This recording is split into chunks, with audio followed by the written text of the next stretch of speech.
what I'm going to discuss now is my technique for black washing and pen washing. I use this technique on my vehicles, primarily the ones like the Panzer 4H and other ones where you get lots of Zimrit and other detail. Early war vehicles like the Polar 7TP, we got lots of nice rivets that pop out. The first thing you do for this technique is you make sure the vehicle is gloss varnished. Important that it's gloss varnished. It's going to help the black wash or magic wash flow a lot easier into the crevices.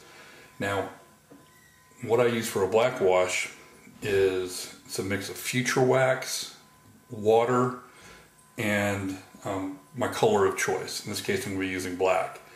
What I do is I fill up a bottle, just less than 20, maybe 20% of the bottle of future wax, fill up almost the rest of the way with water, and then I put in the color, as much of the color as I need to give me the flavor that I want. Now, from that point on, it's make sure you get a good mix if it's been sitting for a while. And for the black washing, all it is taking it and applying. We got some nice hatch detail here we want to get it in, and that the gloss varnish on the vehicle and the future wax just help it soak right in to all that nice detail. And you can keep applying more and more. Now, a pen wash, and this is the technique I'm going to show right now, because I have right here, there's a nice driver's vision slot right there. I don't want to use a bigger brush, so I'm just going to get some of it on there. All the pen wash is just putting it specifically where you want it. And it just goes right in instead of getting everywhere. And just let it soak on into the action. There, sorry about my hand. And let go in. Now the other key thing to remember that the gloss varnish does for you is it does not change the color of the already painted model. If you applied this without a gloss varnish, it would change the color of the base coat that you had on there. It would make it a lot darker. And I didn't want my model to be any darker than it was. Gloss varnish protects it that way. So I'm going to go ahead and finish this one up. And through the magic of time-lapse photography, you'll see the finished product. Took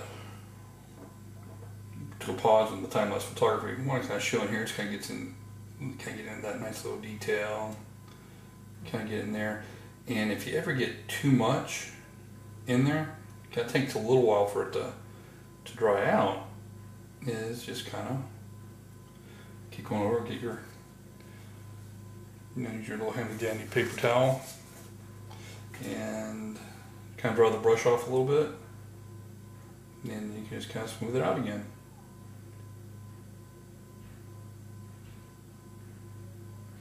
And then it gets all inside that detail in there. It really gives it depth.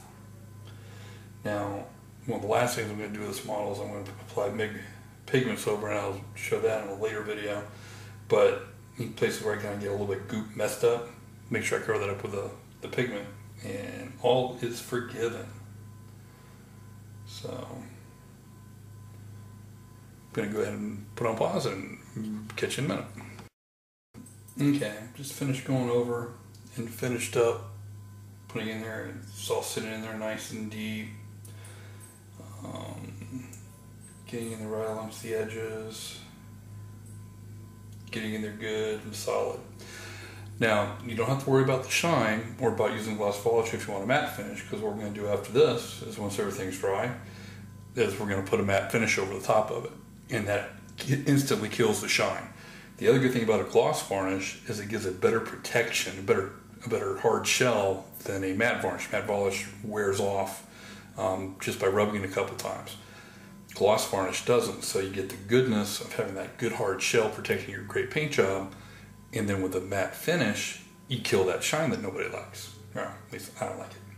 Also wanted to show you real quick on an unprotected paint job, what happens.